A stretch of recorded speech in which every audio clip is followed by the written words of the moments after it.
Hey everybody, this is Talkative Carl back again for another movie review. Today, I I know it's crazy, me being like a huge Spider-Man fan, and I got him on my profile for all my channels, and yet I have not done any Spider-Man related. Well, aside from the video games that I did, I haven't reviewed any comic or movie yet, or even TV show yet, which is coming. But I figured that before Spider-Man No Way Home comes out in December, I want to make sure I take the time now. Hey Daniel, I want to make sure I take the time now before Spider-Man No Way Home comes out in December. Each week I will be reviewing every Spider-Man film, or at least related film up to that point. All the Sam Raimi films, all the Mark Webb films, the MCU Spider-Man, even Venom, and Spider-Verse. Oh, dang, I almost forgot. I want to make sure that I'm not sure if they moved. I'm pretty sure the Venom 2 is still coming out this year. I want to make sure that I check that out too. So it might overlap, but I think I can just about get this goal reached. Thanks, Daniel. So I'm also going to be reviewing the Christopher Nolan Batman movies this. I'm going to do Batman Begins right after this. Then next week, Dark Knight, along with Spider-Man 2, and then the week after that, Dark Knight Rises, along with Spider-Man 3. Because I wanted to make sure that I get the Nolan. I really wanted to do the Nolan ones too, so I figured I'll crack those in as well. So yeah, so let's just begin. Oh man, I'm so hyped. I love Spider-Man to death. Holland, Garfield, Maguire. I love all those guys. I mean, it'll be like a dream come true for me if I ever like meet all three. Uh, uh, Obviously, probably not together. It'll be cool as hell, but like at some point, maybe in the future, God willing, I get to at least meet, at least get a picture of at least one of them at some point in the future, each one at some point in the future, so I can make a collage so that like I met Spider-Man, my hero, my childhood hero, that pretty much formed the basis in my childhood. Like the building blocks of my conscience and morality. It was Spider-Man who like laid the groundwork as a kid that I just absorbed and like, became like almost like my mantra of my life. So it's like, I have like a complete reverence for Spider-Man. So, just a little brief thing about like personally when it comes to this first film. When I was a young kid, because movie came out in 2002, so like I was like very early teens, even preteens, I think. Shoot, I don't know how math works right now. But yeah, I was young, and my stepmom was supposed to go and take me and my little brother, the one who's a year younger than me, not the youngest one because he wasn't born yet. She was supposed to take us to see the first Spider-Man movie. Now, something occurred. Well, one of her friends was over at the house, and something occurred. She knew that like I knew the truth. I did something, but I tried to cover up because I was afraid of like messing out on the movie. There's a really 50-50 chance with her whether or not like if I told the truth, she will still like not like take me or whatever. But I chose to lie. That was a dumb thing to do as a kid. You're not supposed to lie, blah blah blah. But I was lying to her. Didn't think she was gonna just turn rat on me. So because of that, she didn't go take me to see Spider-Man in the theaters like I was looking forward to. Bummed me the fuck out. And you know how kids, when you're looking forward to something and you take that shit away, it affects you like at a deep level. Sometimes, not all the times, but that kind of so stuck with me. I'm not excusing, or at least saying like she wasn't wrong in this case. Given the fact I probably should never lied or whatever, but I took a gamble because I didn't want to, like, because I, knowing her, even if I told the truth, she probably would have still like punished me for it, you know, for doing something I can't remember what it was. It was trivial, but the fact that I had to lie about it just, you know, compounded the situation, kind of thing. But it bummed me out, and she knew you know, how much I freaking love this character to death. Everybody in my family knows how much I love this character. And as like the 90s Spider-Man TV show, my father, you know, I'm pretty sure it was my father, but I'm not sure. It's like, you know, because my uncle got me into comics in general. I think he the one that told me about like the Spider-Man cartoon that was on there. But it's like, you know, my father always make sure he had that on when I'm in the house, and I'm sitting there just content as hell, just watching Spider-Man on TV. Like to this day, probably still one of my favorite Spider-Man TV shows. But yeah. So when this movie came out, I was hyped as hell for it. Obviously directed by Sam Raimi, starring Kristen Dunst, Tobey Maguire. Just, you know, maybe it's all nostalgia, but I literally personally like the poem. Like it depends on the day I'm feeling. It's like he's like, you know, neck and neck when it comes to Tom Holland Spider-Man as far as like best Spider-Man. But I think it's like more so nostalgia he's riding on, because like, I mean, I'm not sure how many of y'all who's watching this who's been around like, you know, early 2000s to appreciate this, but you know, movies back, superhero movies back then weren't not always given like the backing in Hollywood like they are now, because they usually back then were like kind of duds, except for the exception of a few. Of course, we had like Christopher Reeve's Superman at the time, Tim Burton's Batman at the time, but after the first two of their movies, it just like it worn out the welcome. You know, some you know, definitely the directors wasn't involved anymore, and then like the writers originally that was there stopped.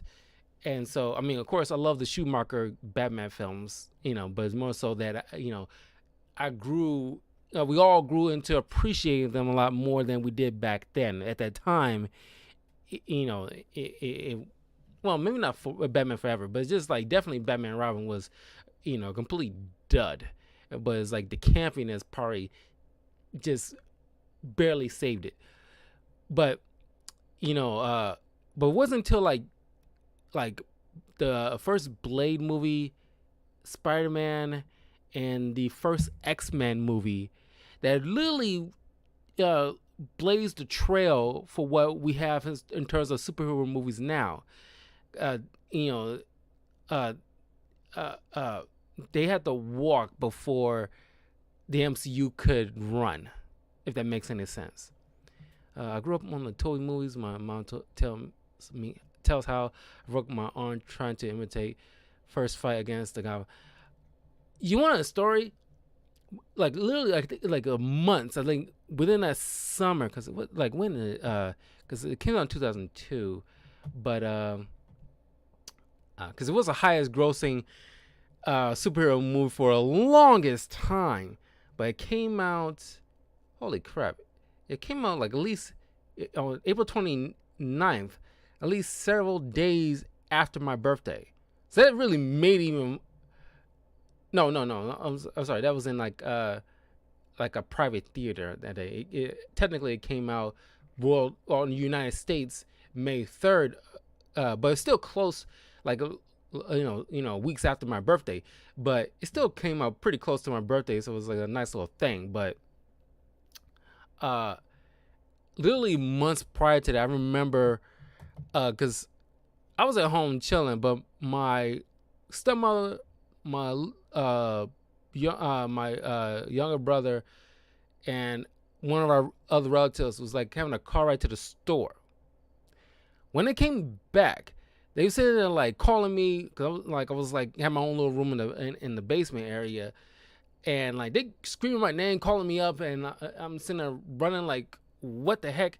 It's like, and they asked because apparently, because I think they was doing some kind of thing on the radio at the time. You know how like those because long before podcasts, mind you, it's like radio like he's like the Breakfast Club or like shoot, I'm blanking on his freaking name. That radio host, dark glasses, black hair. I'm blanking on his name, but those radio personalities. One of those radio personalities, like it was held in a contest where we win a trip or something, and they had like a question that somehow nobody at the time, mind you, this is like before like superheroes really was popping. At that time, it was like so relatively unknown, so you really had to like know your stuff at the time, or at least rely on the comic book nerdom.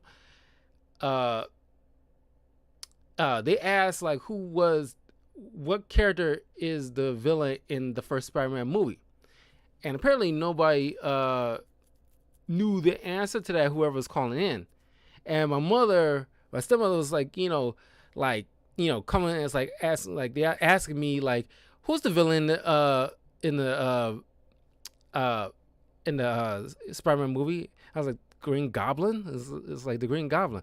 And it's like, oh my god! It's like I wish he was in the car with me because we could have won a trip. Apparently, like they was bummed out because like I could have like won them some kind of trip, like a trip for us if they like if they would have called in and put me on the phone and I could have answered that question very easily because they know that I'm a super big Spider-Man fan, so I know a lot of Spider-Man, not as much as I know now, but I knew a fair bit back then of Spider-Man's villains, given the fact that I watched a lot of the 90s Spider-Man TV show mostly.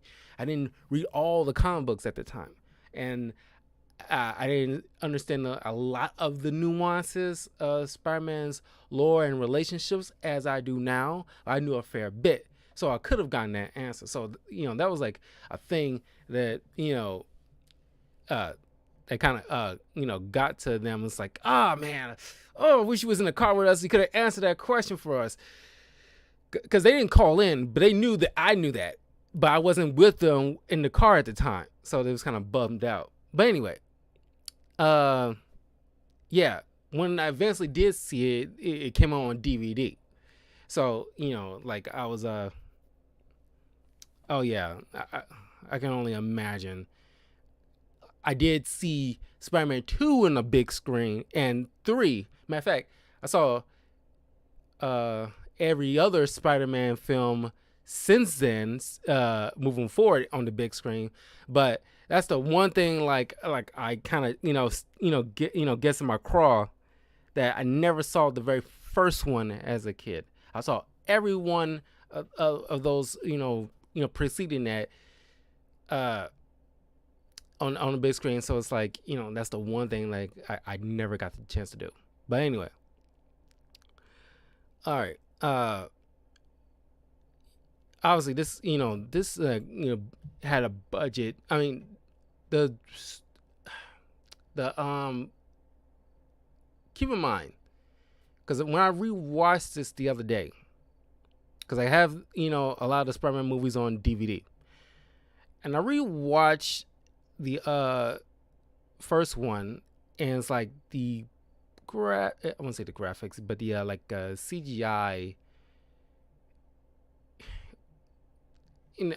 I would say like man, the CGI it doesn't hold up. There's spots here and there where is obviously pretty damn good. But for the most part, when you see him in motion, like trying to like swing from building to building on certain areas, or crawl the wall in certain areas, or run across rooftops on certain areas, it looks like it kind of reminds me of the video game based off this movie that came out at that time. It looked like the same freaking graphics, the old PlayStation graphics of that time. The budget to this movie, they had like 139 million, and the box office, grossed to 825 million. So it was one of the highest grossing movies of all time for the longest time. Eventually got beat out, but it was a while before something beat it out. It was a long while. That's how huge this was. Can you imagine how huge 3 will be this December moving forward? Because I keep telling people, I'm going to see Shang-Chi tomorrow, so I'm going to do a review for that right afterwards. But it's going to have its moment in the sun for a while until Eternals come out. Then it's going to have its moment, and then until like Venom 2 comes out, it's going to have its little moment. But let's be honest, everybody's more psyched for Spider-Man 3, and that's going to, once that comes out, you think Spider-Verse did well? Wait till this comes out. Until Black Panther 2 comes out, I think it's like next June or May, until Black Panther 2 comes out. Because everybody, more so, because since, our King Chadwick Boseman passed away, everybody's more eager to see how they're going to make it work without him and see who they choose to be the Black Panther moving forward. But, that's going to be all eyes on that, so that's going to make tons of money. But until that comes out, before then, it's going to be several months where Spider-Man 3 is going to be like doing massive breaking records, and probably going to save the movie theater industry, if I'm all being honest, because everybody's going to be coming out the woodwork to come see this movie. Late July, I even told my stepmother, like, because she's been like been keeping up with, because like the MCU is pretty much like a longest soap opera that everybody's pretty much invested in, almost everybody. And like she's been keeping up with like she, like a lot of people, even me, the first few episodes of WandaVision is like losing a lot of people, because it wasn't like, okay, kind of hurry it up, get to the point kind of situation. I had to tell her, like, yeah, you gotta continue, because it gets better after episode 3. And she got back on it. She's been watching like Loki and then Falcon and Winter Soldier, so she's back on the roll. I had to tell her, like, wait till Spider-Man 3 comes out, because she did not know that they're bringing back Jamie Foxx Electro, they're bringing back Doc Ock from the other movie. It's like they're bringing all these people back, and they're doing this whole multiverse thing. So it's like it's gonna be gangbusters. And she's like, wow, they bringing everybody back? It's like, yes, they bringing like all the other, like, at least not everybody, but like, you got Doctor Strange, Charlie Cox's Daredevil, and Karen Page is supposed to be coming in. And you got like Kristen Dunst is supposed to be coming in for like a few scenes. So you got like, Tobey Maguire, with Doc Ock and Green Goblin, Willem Dafoe, the best one, to be honest. And I kind of want, how like the Joker, Joaquin Phoenix has his own Joker movie and stuff like that. I think it'd be more. Can you imagine Willem Dafoe's Green Goblin having his own movie, and like in the kind of vein of Joker? I want to see that more so than Joker. Like, I didn't think like Joker needed like an origin story. We know Green Goblin has an origin story, so you can easily tell that.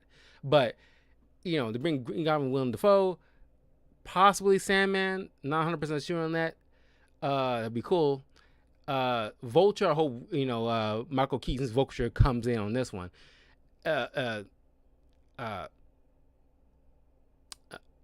Might be forgetting somebody else, but it's just like it's gonna be massive. I cannot wait. But anyway, back to the movie. So stars Tobey Maguire, Willem Dafoe, Kristen Dunst, James Franco. I know James Franco's having his issues. Rosemary Harris. I think Cliff Robinson was the one who played Ben Parker. J.K. Simmons, J. Jonah Jameson, probably like, you talking about spot on casting. It's like, in terms of spot on casting, J.K. Simmons, Hugh Jackman, Ryan Reynolds, you know, like, perfect, Patrick Stewart as, Professor X. Those are like, just on top of my head, like perfect examples of perfect casting, spot on. And they act the hell out of those roles. Macho Man Randy Savage, man. And when I'm rewatching this, I have a huge smile on my face when rewatching this because I haven't seen this in a long time. And not a lot of the Mark Webber's, Sam Raimi movies in a while, but I have watched them a lot growing up. Just not just recently though. But when I'm rewatching this movie, man, I had a huge freaking smile on my freaking face because I'm sitting there rewatching, just reliving childhood memories. Because it's just like the cheesiness. It's not appreciated, before the MCU or even like part way through the MCU phase 1, the cheesiness on, because comic book movies, it's all right to be cheesy every once in a while. I think we lost sight of that after The Dark Knight came out and everybody just got, misled or just took the wrong interpretation and thinking like, okay, we take what worked with Dark Knight and just apply it to every other thing that's superhero related. Because if once we get to the Mark Webb Spider-Man movies, that is like a good example of because they're trying to make an edgy Spider-Man and everything like that, because around that time we was still in the fervor of the Dark Knight, so they trying to put a Batman piece into a other superhero holes, and it doesn't work that way. Unfortunately, they didn't keep that. They took the wrong lessons. Essentially, Rosemary Harris. I'm surprised because it was like a couple of days ago I realized Rosemary Harris, who played May Parker, is still alive. I was like, I thought she probably would have been long passed away by this point, but she's still around. Don't know if she's been acting a lot lately. Macho Man Randy Savage, man. Joe Manganiello, who we didn't know who that was at the time. I think he became a household name after True Bloods, I think.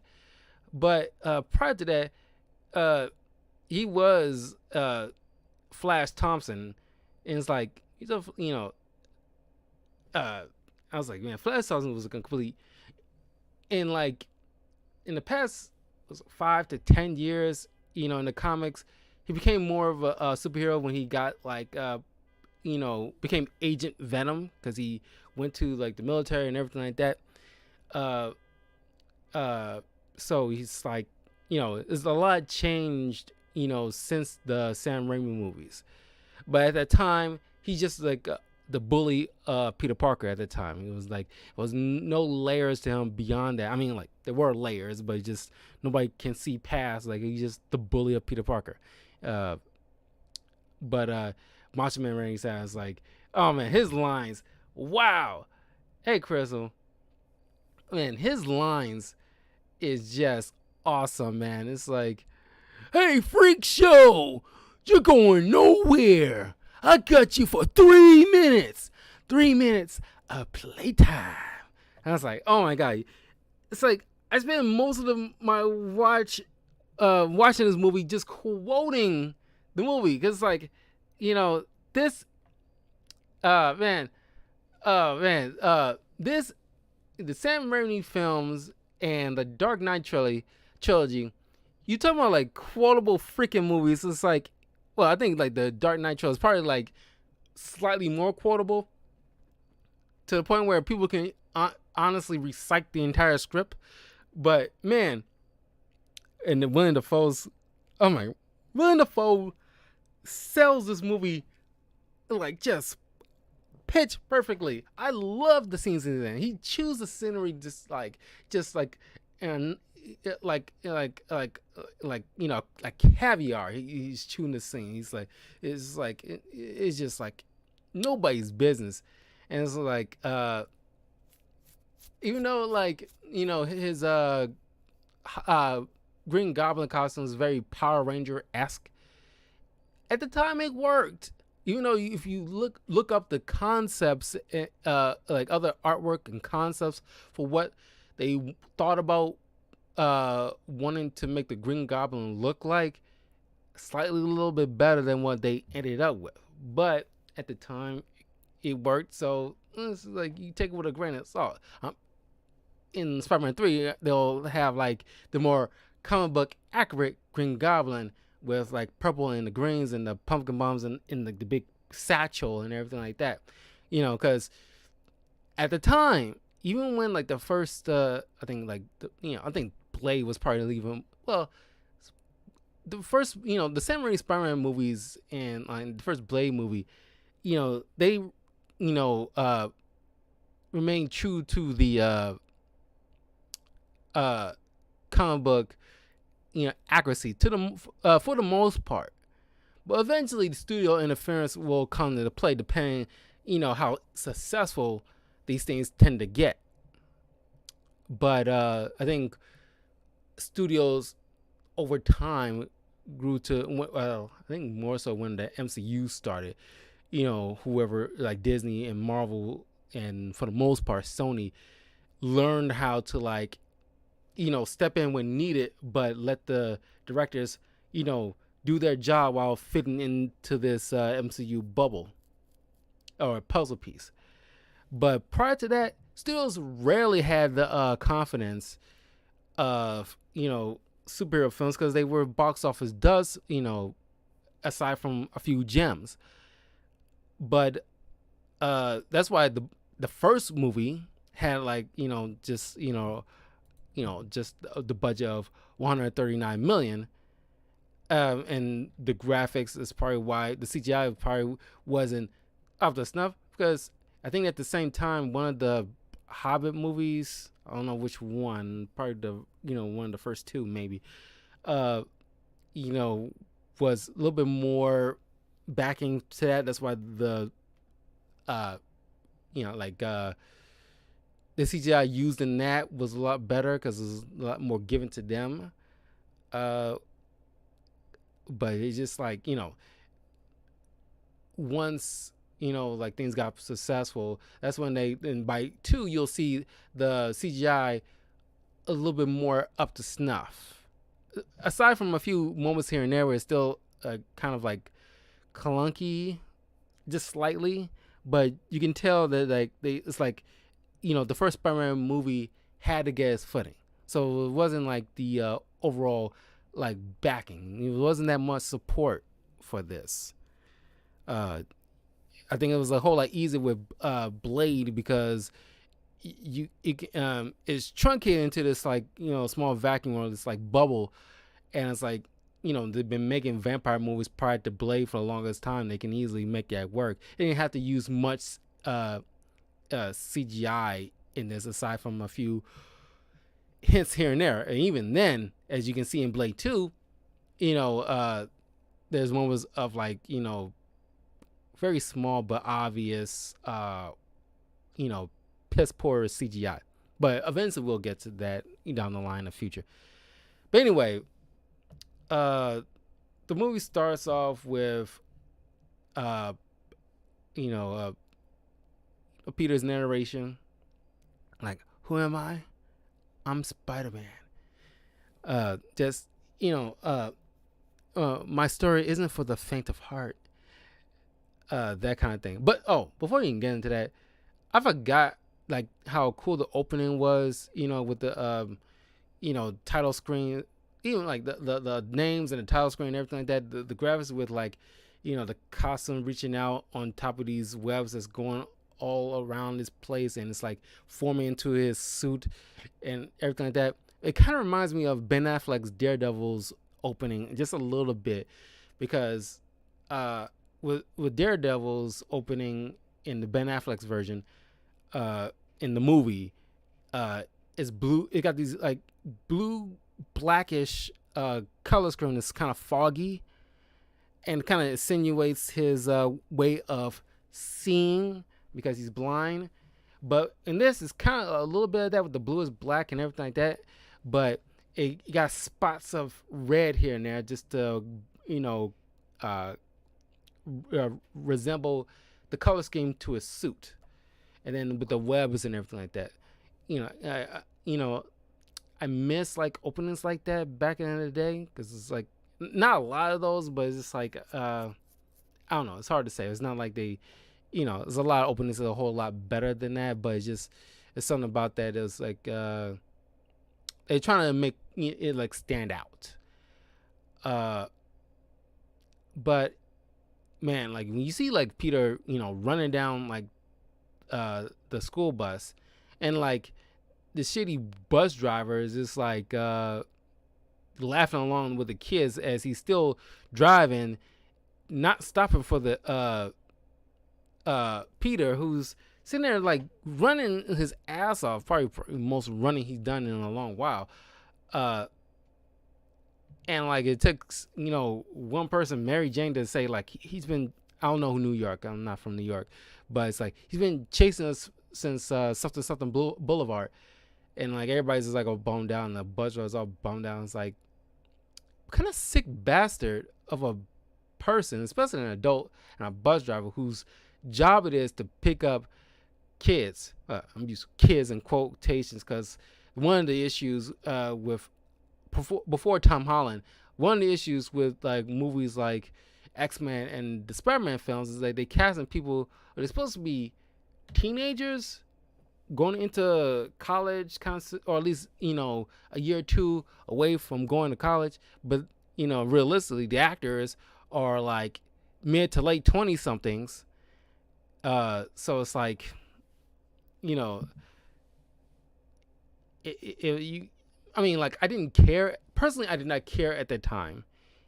I just happened to see like a Spider-Man movie, but as time went by, a lot of people acknowledge the fact that I mean, like Tobey Maguire is an impressive actor. A lot of these stars in this film are impressive actors in their own right.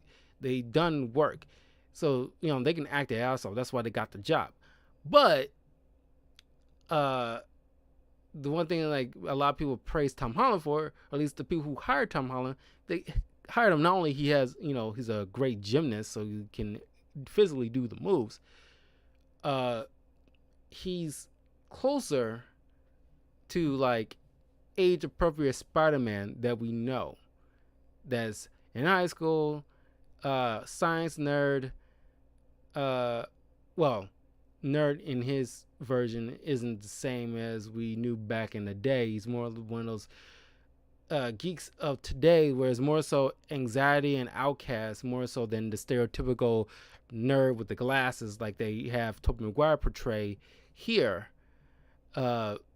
It grew less even so with Andrew Garfield, but here it's like he's coming on the bus and like nobody's letting him sit down. And it's like when I'm rewatching that, it's like it takes me back to high school. It's like it wasn't like a geeky nerd with like, because I don't need glasses or anything like that. But it's like I know that feeling. That's probably why one of the reasons me and a lot of people relate to Spider-Man, because we all been there.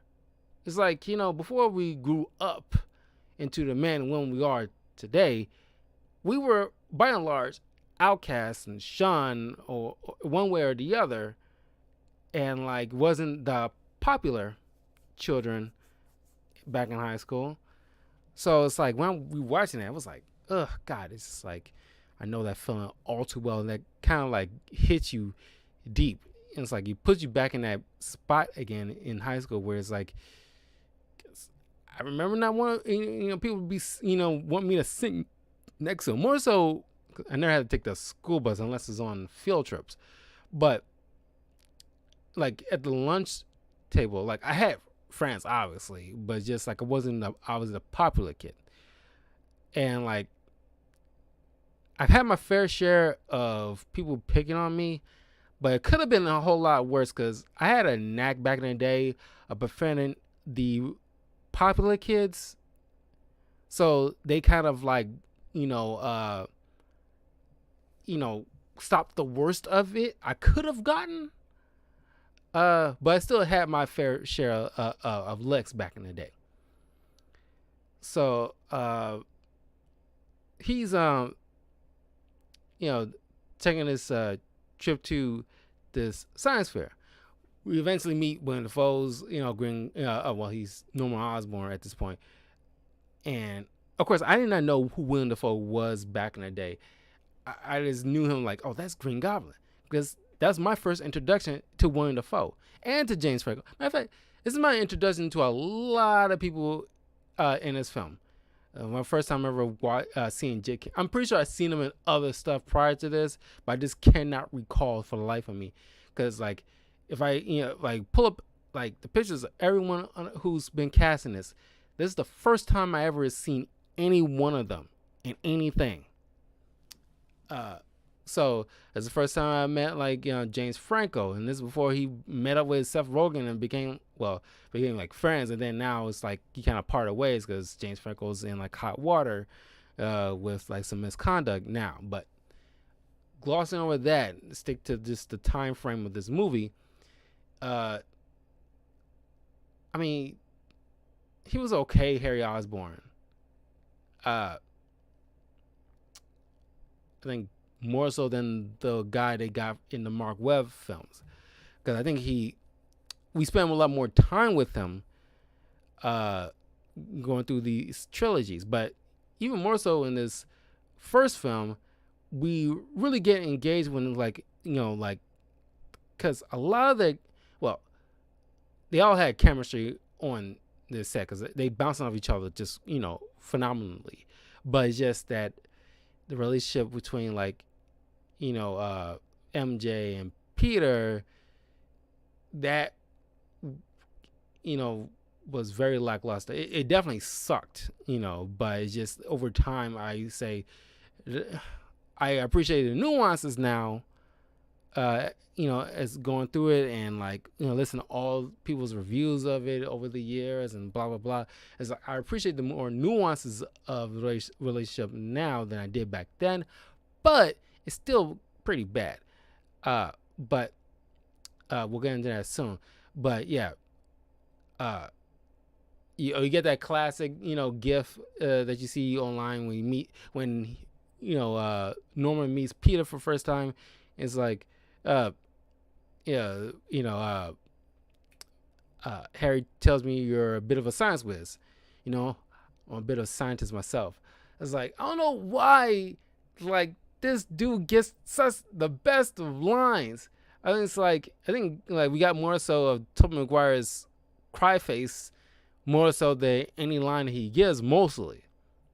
But man, it's like I love William Dafoe. He always played the great great as villains. But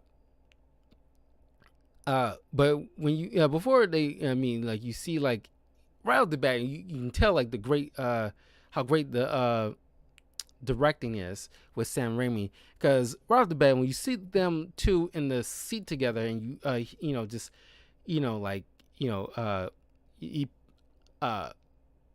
they pull up in the rows in front of this museum, and it's like he asking the driver Harry's asking the driver, can you park in another spot? I don't want to park right in front of it. I was like, and his father's like, never be ashamed of who you are. It's like, I'm not ashamed. And it's like he's just not elaborating because he's supposed to play a kid. Of course, high school kids usually don't divulge 100% to their parents about what they truly feel, because they don't think their parents will fully understand. But obviously Harry is just like, he wants to he doesn't want to be defined by his privilege, for lack of a better word. That's what he probably wanted to get across from his father. It's like, you have me pulled up in front of these public school kids in a rows and look at me different, and I don't want to be looked at different. I want to just be like them. I just want to be a normal kid. And normal kids don't pull up at museums for field trips in their father's Rolls Royce.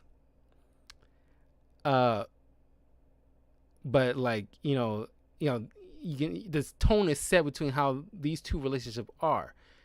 Uh, there's because like in the comics, obviously there's love.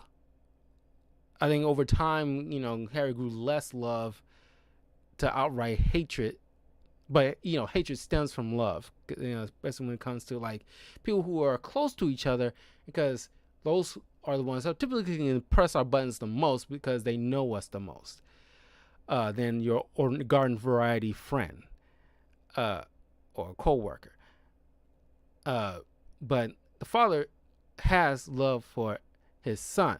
It's just that he manipulates situations too damn much. In the comics, it's like that's the habit of a lot of things with Normans, when it's like he does things in his mind and worldview out of love, but he's more so damaging because he's trying to control everything. He's trying to control his son's, every aspect. And in the fact that when like him and MJ start dating a little bit, you know, he obviously doesn't improve because like we never explored how, aside from maybe the Spider-Man PS4 game, I think that's the first time I think it's truly been explored, at least touched on, the fact that Harry's mother, like what was Harry's mother like when she was alive, and it's only touched on in the Spider-Man PS4 game where like she wasn't there, but it's like they talked about her and she seems more kind-hearted. But that'd be interesting take on a comic book where it's like you explore like or at least somehow Harry's mother's alive somehow or whatever, or been brought back, or by cloning or whatever, and you get to see like Harry be reacquainted with his mother, and she meets Harry's children and everything like that. But maybe it'd be a fun twist. It's like, oh, she's just as bad, if not worse, than as Norman is. She just hit it better than he did. Because that'll be a twist, wouldn't it? It was just being like, no, your parents were just shitty, and you inherited that shitty traits. You just like, well, in the comics, you eventually got better. Not perfectly, but at least you made the attempt. And you trying to have like a more stable life with your wife and child. But that'd be like a fun thing. But this is never brought up in almost, at least personally, I don't think anywhere else beside that game. But the way Norman in this movie, like explains like Harry is like yeah, they're beautiful, they're all beautiful until they come sniffing around for your money. Uh, uh, do what you need with her, then broom her first, then broom her. So it's like that's one of those like times when it's like he's in his mind, I'm pretty sure he's doing it out of love for his son, because he he's trying to like pass on some fatherly advice about like certain type of gold digging women to look out for, but the way he going about doing it is very shitty, inhuman, knowing full well they're just beyond the door talking still pretty loud, and it doesn't even bother to whisper. So obviously, Peter, Mary, Jane, and Meg can hear this conversation plain as day, and just like this, utter disrespect of Mary Jane, because he didn't bother to give her a chance. He talked with her, but he didn't talk to get to know her, to see that she's not one of those type of girls that Norman Parry has always been on the lookout for. And it'd be an interesting comic book to also read, like what was Norman's upbringing like. Was is Norman's father kind, or probably twice as evil than even he is? That would be interesting to ever read up on in a comic book.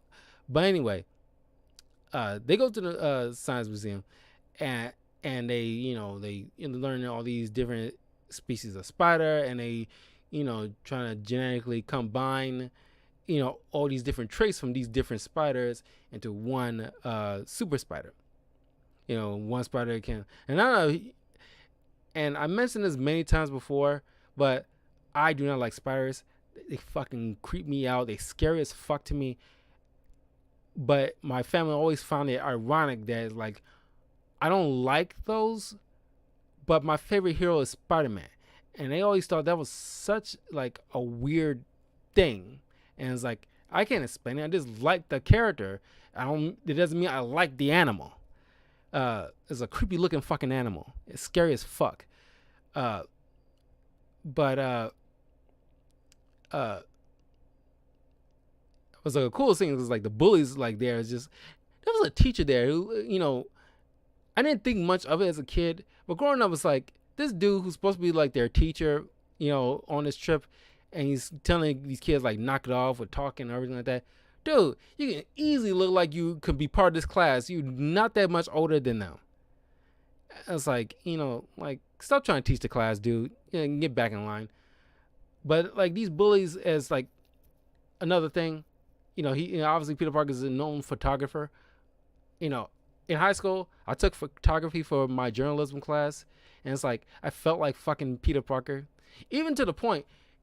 And just a side note, no fucking joke.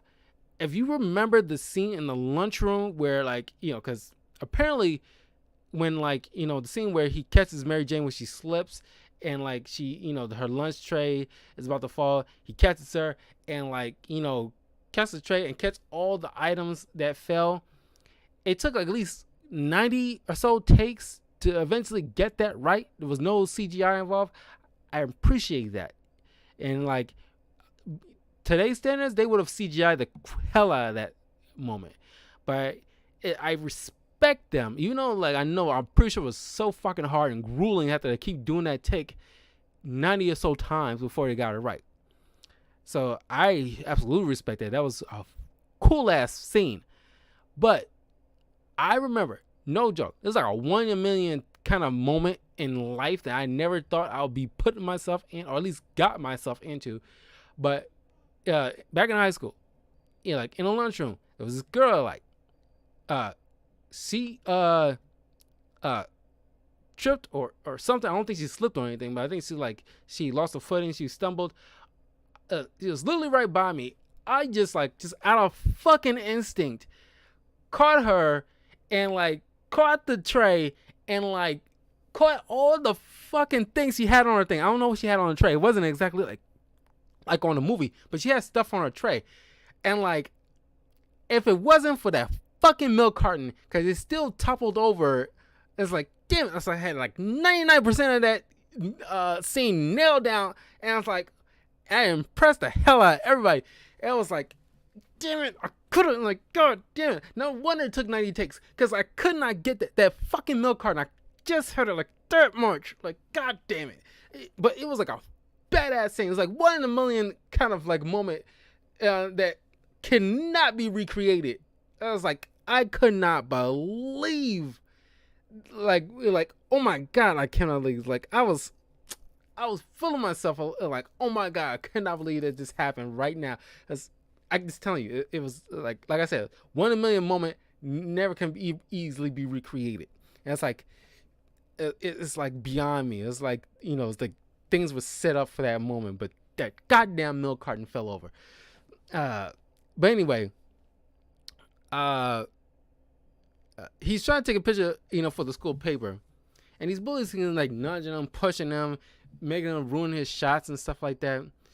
Typical bully stuff. I've been there. And of course, like in my high school, no one was asshole enough to mess up any shots that I need to take. They want to make sure, because they want to make sure they got good, yearbook photos and everything like that. So, they make sure like I got my good shots in. So luckily I never had to, deal with that. But then you got like, you can easily see like the relationship between Peter and Harry established. Like I said, great directing. It's like, most movies by today's standards would have like 1,000,001 dialogues, between these two to establish, oh, we're friends. Because, like I knew you since we were like, toddlers, and I moved in the neighborhood and blah blah blah. Like, no, it's like show not tell kind of situation, and it's like it's like it's like after meeting his father, it's like, it's like, yeah, I think he wants to adopt you. It's like, uh, uh, kind of thing. It's like, just joshing with each other, and uh so when Harry sees, because Harry is a little more confident, more so because of the way like he's probably raised by his father. He's a little more confident into like, Peter not so much. He was a little more timid. You know, like I said, I can relate. I usually like, I find it easier personally. I think it's easier for me to stand up for others than it is for myself. I got better at that over time, but back in high school and further back, not so much. Uh, it was easier for me to stand up for others rather than myself, because I don't know, it's just it's just I didn't have that kind of confidence. But Harry had more confidence for the both of them. So when like he's telling like these bullies like leave him alone, and it's like another great scene. It's like, oh what? Well, his father will fire your father. What's daddy gonna do? Sue me? Yeah, actually, probably. Yeah, yeah. No, knowing Norman. Uh, uh, but the teacher kind of broke it all up, and then uh, they notice like one of the spires are missing. It escaped from the cage. Uh, all these little glass box where they keeping them, and like he finally got, because Harry's trying to egg Peter on to talk with MJ, knowing it's obvious that they've been friends for a while. So Harry knows that he has a thing for MJ because they live next door to each other. It's the girl next door. So yeah, this side note, people, even me, like I done my fair share of ragging on Kristen Dunst MJ for the longest time, and it's like, I mean, I'm pretty sure like as time went by, we understand now that, because during the time in the course of the film, or at least leading up to the film, we don't know the ins and outs of what's going on set, or what they had to do, and like the whole 90 takes it took to get that trade thing right. As time went on, we understood that she wasn't been given. Kristen Dunst is an incredible actress. She's been in other stuff, besides this, and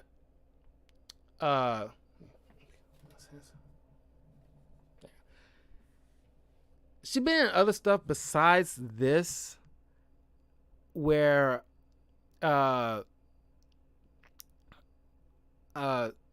where she showed off her acting chops. Because if you know Mary Jane Watson in the comics, she's a party goer. She's an extrovert. It's like she's like always wanting to be the life of the party. It's all of that. Obviously, all of that is a mask to hide the fact that she had like a troubled household with like an abusive father. I'm not sure about the mother. I'm pretty sure she was just neglectful. And you see scenes like that where it's like Peter always hears the father yelling at her, and you can even like reverberates into the next two movies, where it's like see all her life she's been hearing like just a verbal abusive just dumpster fires landing on her lap by a guy who's supposed to, like the man who's supposed to have been like the first love in a young girl's life, the father. And the fact that he isn't a nurturing father, a responsible father, a loving father, she could easily have gone like very bad turnabout like in her life, but she chose to channel that into like modeling and acting in the comics, and that's portrayed a bit in the films. Uh, uh, and just to have that kind of outlet. In the recent Spider-Man comics, she told Peter that is when like Peter was having trouble with like a villain named Kindred is a stupid thing, but I don't want to get into that because I have my little share issues with that. It's involving the Osbornes, obviously. Maybe at some point in the future I'll do a review of that for a comic book review. But she explains that I get out my pain through acting. I can understand that when my voice acting, it's like I feel so comfortable in the voiceover booth, and I'm sitting there just like, just doing my thing. Uh, uh, because like you see, this turmoil she has, and like it was the only time she can let her guard down because the direction she's just being given, like just like because at that time, I don't know if Sam Raimi did any. I don't know how much research Sam Raimi did to prep this first movie, but from what he probably gleaned for Mary Jane is that she's just nice, and it's like just smile, be nice, and but I would say that was the only thing because like the relationship between Peter and Mary Jane in this film is like not so good.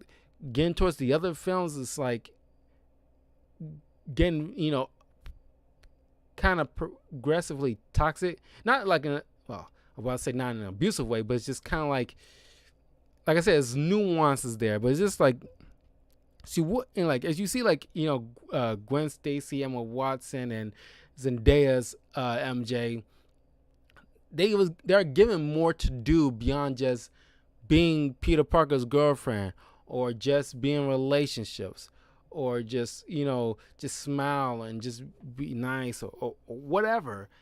That's the one thing like I probably can still like there's like a huge issue with that with the Sam Raimi films specifically, but just in the first one we thought it would get progressively better getting towards the later films, but wasn't the case. I mean, slightly more, but it didn't pan out well for this particular character because it's more to MJ than just being Peter Parker's girlfriend, which is like almost felt that way, but aside for a few moments here and there.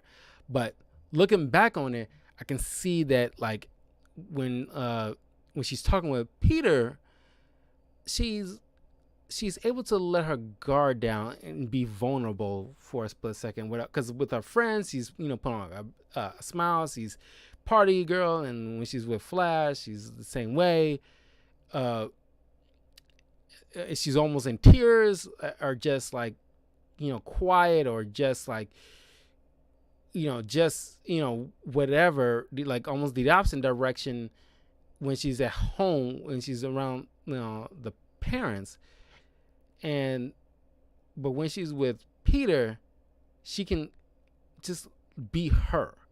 And I think that's something that not a lot of people, I wouldn't say all people, but not a lot of people like, take at least give it Kristen Dunst that moment. Like when she's like, long after Peter gets his powers, he's taking out the garbage and he's still hearing, them shout. And it's like, she notices in myself, like, you hear all that? It's like, yeah, but everybody shouts. Your aunt and uncle don't. Well, they can be pretty loud sometimes, but it's like, it's just that scene. I appreciate that scene. I think it's probably one of the better scenes from Kristen Dunst out of a lot of other scenes she's been in through the preceding movies, where she just had that moment talking with Peter. It's like, let her know what she wants to do. And it's like, I want to act.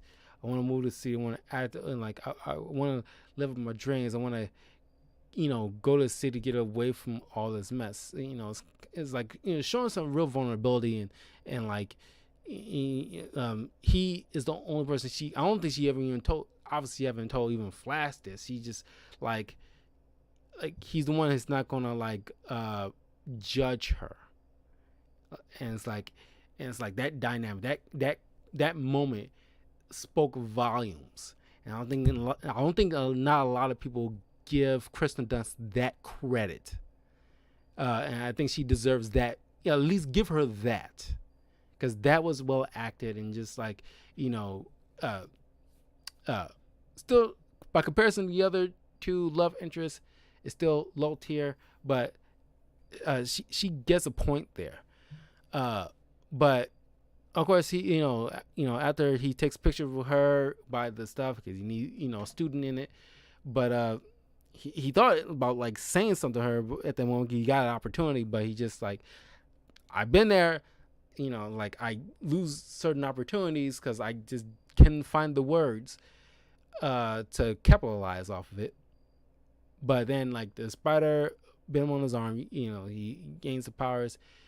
I think when he's there was a moment where it's brings back to the first Captain America movie where he's not feeling well, he's heading in his room and he's looking at himself in the mirror, and it's he got this skinny frame, and it's it didn't look like CGI to me. I thought that was I don't know. I don't know why I thought that was really Tobey Maguire, but just did not. That's just I said, it's one of those moments when the CGI, at least to my mind's eye as a kid at the time, didn't feel obvious to me. Until he eventually got bulked up. But then you get a moment where where Willem Dafoe's Green Goblin, well, I keep wanting to say Willem Dafoe's Green Goblin, Norman Osborn going to work during the whole period with the whole field trip and what have you. He's going back to work, and they testing up the the glider and everything like that, and it's he's speaking with his general, talking about something in my hair. It feels what was I was say? He's talking with his general who's trying to see whatever progress this formula they've been working on, this performance enhancing drug they be working on, and it's one of the test rats they tried on aggression, and it's he's becoming aggressive and insanity. Not now 10 rats were a success rates, but 1 out of the 9 became aggressive and gone insane. It's how you test for insanity with a rat? But it was another awesome line. General asking one of the assistant doctors, what do you think, Dr. Strom? We gotta take the whole project back to formula. Back to formula? It's come on. It's we all had made that reference. Every time you hear the word formula, you immediately go back to formula, and it's just God. It's God. The quotes in this movie is just oh my God, it's awesome. But anyway, so they had to speed up the trial to human trials in order to don't lose the contract with the military. So he tried a serum, and he ended up changing into the Goblin and what have you, and proceed to steal the Goblin suit, modify it, and then kill the general and the other company he's trying to do business with. And the other business, this company called Quest, they were trying to test out their own little hover machine or whatever. It looked like a pod or something you see from an old 50s sci-fi movie. And I'm so glad he just blew, the Green Goblin just blew that sucker up, because that look, that always looked dumb as hell. It's you gonna pick this sucker over, a little suit technically armor with an actual glider that you can ride on, and you just got this chunky, clunky repo dollar store bullshit Iron Man Mark Zero crap. This other company is wielding, and it's like, come on, that's even back then it was piss poor, kind of like, come on now, you just like, it's like apples and oranges. But anyway, uh, uh, uh, you get the scene with like the like catching the tray after he's starting to realize he's making some change. He's going through some changes. It's like it's like weapon coming on his wrist. That's another thing that a lot of people didn't like. I mean, I think I liked at the time, but as a little while after that, I grew to the consensus with everyone, because I knew Spider-Man had web shooters. They made this a mutation where he could just shoot webs. So I guess Sam Raimi didn't want to worry about the whole situation with like him, building web shooters and having to worry about reloading and stuff like that. But that's part of Spider-Man's arsenal. I never, like, deep down, I never really care for that. But I suspended my disbelief because it's the first Spider-Man movie. Was like, I kind of threw him a bone on that one. I was like, at the time, he's like, everything else seems right. Let's, just give him this one. It's like, it's not him, because like, because every Spider-Man since, we got like, actual web shooters. He was the only one that actually did not have one. And as like, he realizing like, weapons coming out of his wrist, he whips a tray on another table, and like for some reason he decided to yank it back. And like, why would you yank it back that, especially that hard?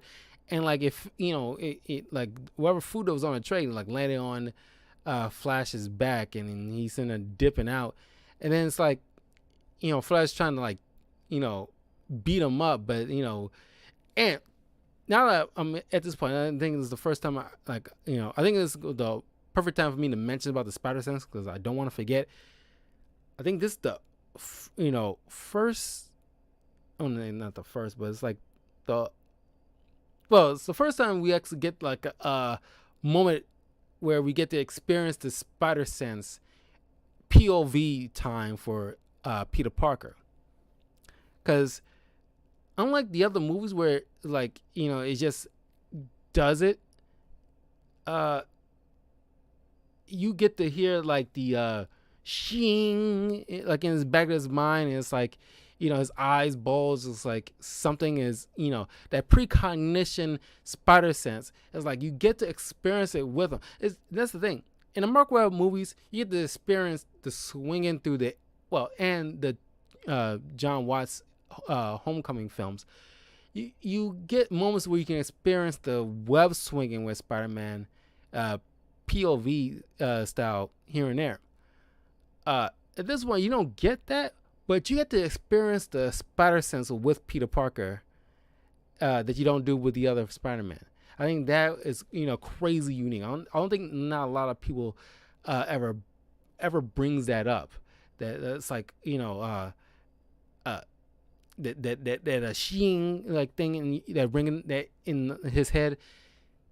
That's impressive. And then you get to see like in his POV motion, everything slows down so you can survey the area before he makes a judgment call. Because obviously Spider-Man Spider Sense activates when danger is looming towards his way. And it's like, see, the thing is, Spider-Man Spider Sense only works when he not only there's actual imminent danger, but also he has to acknowledge the spider sense in order to understand he has to move out the way. Because it can just go off. He can choose to just ignore it if he wants to. He doesn't just... Robot Chicken Man, like, I joke about this. Like, everything is like almost like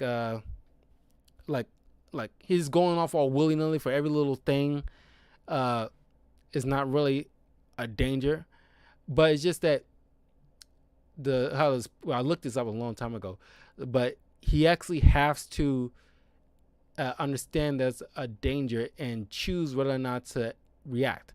Because, I mean, if MJ sneaks up behind him to try to like tackle him to the ground playfully, the Spider-Man won't act because he's not putting him in any danger, and he doesn't perceive her as a threat.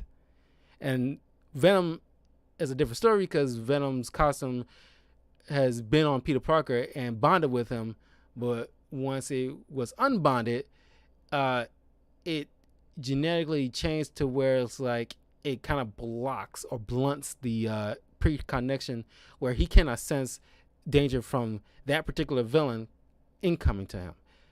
But like other than that, he will sense like any other threat that he perceives as a threat to him instantaneously, and he will jump out the way or counter and lightning fast. But that's the thing. It was like you see like like somebody's throwing like a spit wad, flies moving in slow motion, like everything in slow motion, and then you see like a fist coming his way, and he just ducks out the way. And like I remember watching this scene with my father when I was watching it on a DVD for the first time, and like after Peter kind of knocks Flash on his ass, one of the other bullies like like just telling him like, "Geez, Parker, you're a freak." And I remember to this day, I still remember what my father said at that scene. He was like, why? Because he kicked his ass. And I was like, it's a good point. Like, why would you call somebody a freak? Because he was a nerd and he managed to kick the bully's ass. And I mean, it's like and it's like perfect dodge moves, and it's like he did a flip in the air that was kind of unusual for to see, but it was like crazy on this plane. But it's like that was like a weird reaction, a line from this rando person just to say like, oh wow, you are a freak. Who tells people that when they beat a person in a fight? Was it the way he beat him? It shouldn't matter. But anyway, that's when you later on when he's like got home after like testing out his like new the webbing and stuff like that. He was late coming home, didn't help paint like the kitchen like he was told they were supposed to by Uncle Ben earlier that day. That's when you get the scene with MJ and him out in the backyard, and then you see her like run to Flash as he coming up pulling up because they're like just about to graduate, and Sam Raimi like really want to like and Mark Webb in his film, they really want to rush through the whole, considering that they're these two were in their late 20s when filming these films. They want to like they can't keep them in high school because it wouldn't make any sense, at least in a lot of people's eyes, especially the director. They just want to rush past these points to get to the Spider-Man part, and it's like that's all well and good, but if you're establishing Spider-Man for the first time, he has to be in you have like a decent stint in high school before he moves on past that point. And I think that's where like Tom Holland's portrayal fits so perfectly, because already in 2 films he has a significant time in high school. He's doing all these science work, and that's another thing. This Peter Parker does not fidget with any kind of gadgets or anything like that. And most we see him do is like making his Spider-Man costume, but beyond that, he doesn't do any of the gadget work that science work that you see Peter Parker do a lot. This is more so like Peter Parker trying to get a job and fit into the world and establish like a balance out a relationship with relationships with people and be Spider-Man at the same time, and make money and stuff like that to make ends meet, which is relatable. But it's not. It doesn't encompass all of Spider-Man and Peter Parker, and that's the thing. A lot of people agree. Like Tobey Maguire make a perfect. It's very simplistic, but it just boils down to Tobey Maguire makes a great Peter Parker. Andrew Garfield makes a great Spider-Man, but Tom Holland managed to balance all both sides into one pitch perfect character. He's awkward like Peter Parker. He's socially awkward like Peter Parker. He's a science nerd and everything like that. Plus, he quips, jokes, and cracks wise, and he kicks ass as Spider-Man. So it's just like we finally got it down to a science with this character. But when he sees like MJ riding off with and got so hyped up and excited when he saw Flash's new car he got for his graduation present, as a graduation present or a birthday present. I think he said birthday present. But he kind of perceives that she it wasn't like she showed him the real her, but she had to pull up that mask when he drove by. And it's like, oh God, look at your car is like, woo woo, and it's like, cool car, and he just takes that moment the wrong way and just assumes like, okay, she likes this new car. I want to get money to get myself a new car, so she can because she must like material things. It's like, he misread the entire situation. But you see him coming up with new costumes and stuff like that, and stitches something together because he sees like an ad in the paper about a wrestling match, win money, surprise money, so he can use to pay for a brand new car. But and that's where of course you get the moment at the wrestling. Oh well, before you can get to that point, he's trying to go by himself, but Uncle Ben, you got this moment with him and Uncle Ben in the car, and this movie a lot of people always found weird that you got Peter biting off Ben's head for no reason when he's like trying to explain about great power comes great responsibility, which is the only film that actually says it and tries to make sure it's not explored, but it's like try to be properly represented physically as well as it being told. The Mark Wahlberg film kind of butchered the saying in that film, and it's just never said at all in the Tom Holland film, which I figure maybe in the third one we'll finally get that, and maybe hopefully see a ghost Uncle Ben or like actual picture or memory of Uncle Ben, so we'll have a face to put with Marissa Tomei, because it doesn't make any sense that by this point we still don't know who's this version of Uncle Ben is. He still hasn't said with great power comes great responsibility. Not yet, but maybe we'll get it this time in the third film. It's kind of like Captain America's Avengers Assemble. You might get that line by the end of the third film, hopefully, just to make it like when it hits you, just like when Cap says Avengers Assemble, and like crowd just roars. You get that feeling, and it's like get you in the gut, and it's like I want that great power and responsibility line to hit you in that same way. I want that impact, by that third film. Hopefully we'll get it. But, because Peter's been acting like, strange to them, and he's worried and stuff like that. And, Ben's like, I know I'm not your father. And stop pretending to be. And it's like, I think they kind of miss certain lines or scenes that would spark this the split second rage or outburst by Peter, that because he's never in the previous scenes he's never act that way. Maybe it's just like building up kind of situation, like he wants this girl, he has his opportunity, he has the means to do it now, and it's like, he's single-mindedly goal focused, and it's like, it's like he has Uncle Ben all over. He feels like maybe he's all over his back, and he just want to just do his thing. Uh, but it's a heartbreaking scene. Just to, even though you can see like a moment where he's like, Peter turns trying to say something, but it's just like, yeah, I'll see him later. I'll, probably like I'll make it up to him later.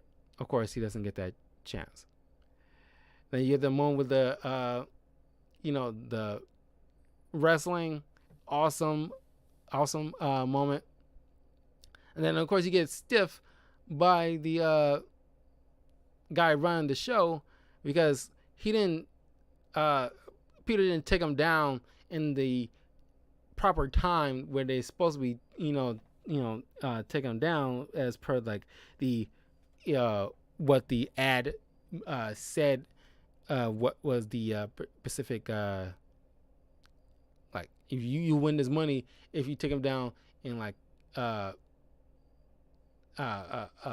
5 minutes or whatever, and it's like, well, you pin him in two and you're lucky to get that, and it's like what kind of dick just does, hold it over him, like it's very money grubbing.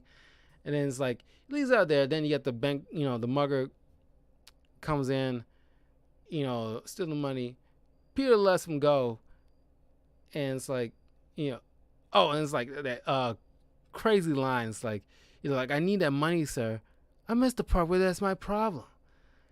And it's like, for the longest time, a lot of people quoted that line when it's like, somebody's like telling them something. It's like, I missed the part where that's my problem. And it's like, people don't use that, that often enough. And I think that's like a cool gotcha kind of phrase. It's like, aren't you gonna like go get this from me?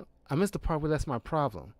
And it's like, it's a asshole response for sure, but it's also funny as hell. And it's like when Peter get to tell him, like, you taking that guy apart, now he's gonna run off all my money. I missed the part where that's my problem.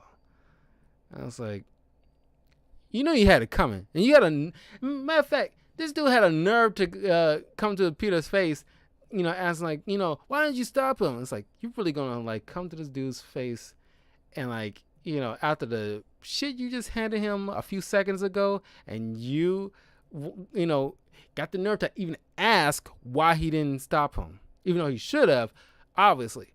But it's like, did you like the honestly, what did you honestly play? It was like a 50-50 shot to him even gonna do like a decent thing after you just pull a shitty move on him like that by shortchanging him. Obviously if he would have like, paid him what he, would have, maybe it could be like easily like a what if the wrestling boss actually paid what he owed Peter. Maybe like he'll be more inclined to stop the mugger that's trying to like stiff him. Then wouldn't be then obviously wouldn't have like a more responsible Peter Parker.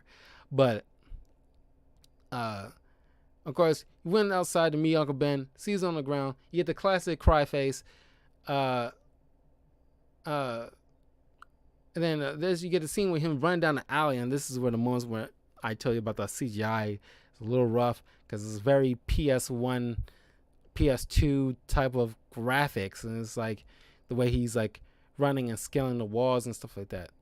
But it's spotty here and there. They didn't have enough budget at the time because they were still trying to get their footing, and not a lot of people was expecting this to be a success as it turned out to be. Of course, they had a better budget in the sequel, so you can see like the better quality. But eventually catches up to the burglar, sees it's the guy who Peter let go. He trips, falls out the window, he dies. But Peter then obviously it's like distraught. Then eventually, he graduated, from his high school, uh, and then decides, you know, uh,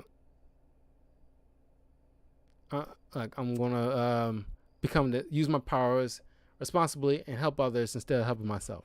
And you see moments when it's like he's helping all these bad guys, and you get the awesome moment from J.K. Simmons.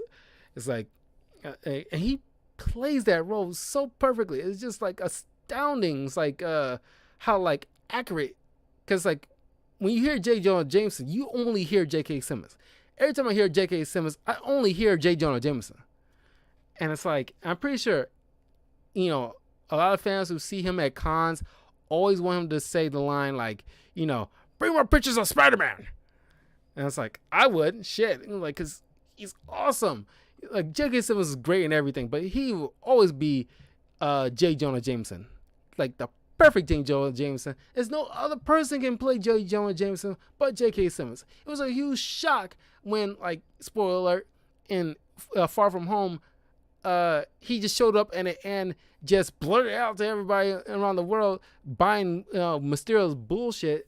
It's kind of like, you know, Peter Parker, you know, he's seeking his drones on me. Like, his real name, you know, Spider-Man's real name is Peter Parker. And it's like one of my best, you know, probably, because I have two favorite, you know, out of the MCU. I'm pretty sure there's like two favorite gifts that I love to death, and it's probably like the best. Like one being like Spider-Man's "what the fuck" moment that I always like to use, and then the second one would be Agatha's gift, and like, and I kill Sparky too, and it was like, and that evil laugh. That was like my favorites. I love it. It was like great, but I love that what the fuck. Yeah. When I saw it, it's like I said the exact same thing. What the like, Jesus Christ, it's like, dude, just like obviously I know Mysterio, you know, anybody who knows their, you know, way around Spider-Man and his lore, they know Mysterio. Part of me think like he's not dead, because he's like a total con man. He's like, he always smoking mirrors and stuff like that. There's only one time he actually, I think, yeah, one time he actually seriously died in the comics, but for by and large, he's always, you know, faked his death. It's not a stretch that if we think like, oh, Jake Gyllenhaal is coming back as Mysterio, because he played this role so phenomenally. So it's like you can easily bring him back and say, yeah, he faked his death, and we all will buy it because he's a fucking con artist. But anyway, uh,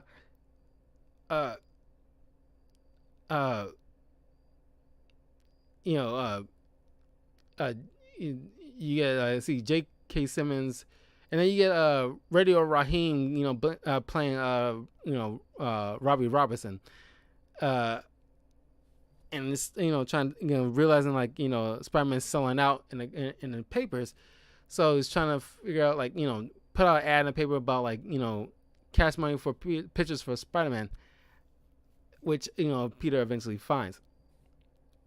You get another moment where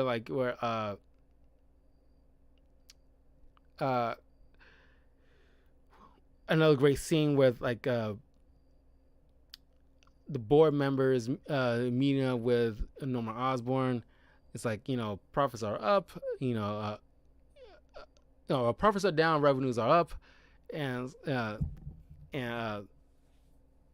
and the board members telling them like, you know, the Quest, you know, company is restructuring after the accident and everything like that. So they, you know, they want like to buy us out, and it's like, can they do that? I'm thinking to myself, he's the Osborne name, and as he says himself, like, I built this company. The most I sacrificed. And it's like, you know, it's like, oh god, that line is so good. I mean, that he's get the best lines. It's like, do you know how much I sacrificed? And it's like, just like, cool, like, you're out, Norman. It's like, I'm thinking to myself, I don't know who's, you know, watching this, who went to business school or took like some courses or whatever like that. When you see that scene, and it's like, obviously, is the Osborne Corporation. He's the one who built the company from the ground up, and he obviously got like board members and stuff like that. And I understand people have their shares in the company and stuff like that. And I guess maybe because all of them have that share and it kind of outweighs his share, but they can just push him out like that. I mean, maybe it's like a extenuating circumstance when he's like mentally unfit or something like that. Of course he is, but they don't know that. It's like they can just like outright push him out. It's like, I mean, it's like how legal is that? Really? You can just push him out when, especially after, this other company who had this like major disaster with like, with a 5-star general dying, and one of the, I don't know if he's like the head of the company or it's like one of the members who died with him. And it's like, and they're restructuring and everything like that. Do they have like the time or the money to start like buying up bits of other companies and stuff like that? Given the fact that what they have to been going through, even if they could, they're gonna need to take a minute to restructure their own shit first before they start like buying up other companies to build themselves up even more. Because like it wouldn't make any sense if they gone through a catastrophe like that. Would they have like the time or the necessary resources to say lay claim to another company when a company who's doing obviously well? Why would they need to sell anything to a company who's trying to like recuperate after a disaster? To me, like, I'm a novice, I don't know business, but that doesn't seem correct. But anyway, eventually we find out like Mary Jane and Harry are dating after the whole graduation part, but he never told anybody, and Peter had to like find out secondhand because he met up with like MJ when she's coming from her day job at like waiting tables, even though she's like completely embarrassed by it. But it's like it's like it's another cool scene too between. This is like I said, I appreciate it more so as I gotten older than I did back in the day.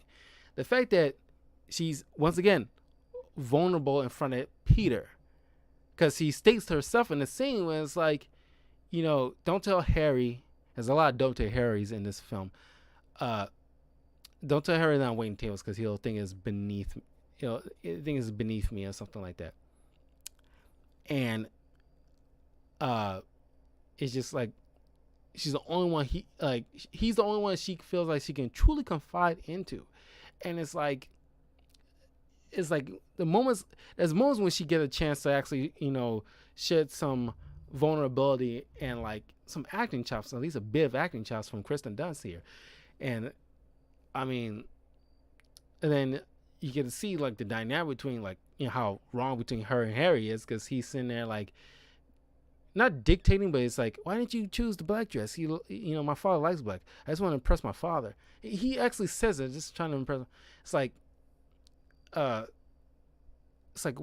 because obviously Harry in the comic books, at least for a longer time, but until maybe the past 7 to 10 years in the comics, I think at the most. Prior to all that, for the longest time, he was so eager to make sure he pleases, even though his father obviously, in some iterations, he knows his father, by and large, only cares about himself. He cares about his son to a certain extent, but it's like he knows that he'll probably put himself above his own son if it suits him. Or at least he got something to gain from that. But other times when it's like he actually do care for his kid, but it's just that it's it's kind of toxic in a way because he's controlling the situation, and like that kind of affected Harry in a way. It's like he's so eager to get his father's approval because he's been obviously being denied that for a long time. Where it's like he doesn't listen to his own son. He doesn't think about his son's own. But he thinks about his son's well-being. But he's just like the way you carry yourself reflects upon me. So I'm going to make sure I control everything around you so that it matches what I would like, despite how you might feel about the situation. You can like it or not, but I want to make sure that you are, getting the proper girl that I see fit. You are riding a car that I deemed you worthy of riding. That kind of, that kind of thing. And it's like, and like he kind of, subconsciously kind of absorbed that. It's like, I want to make sure I impress my father, because like anything I choose is not impressing him.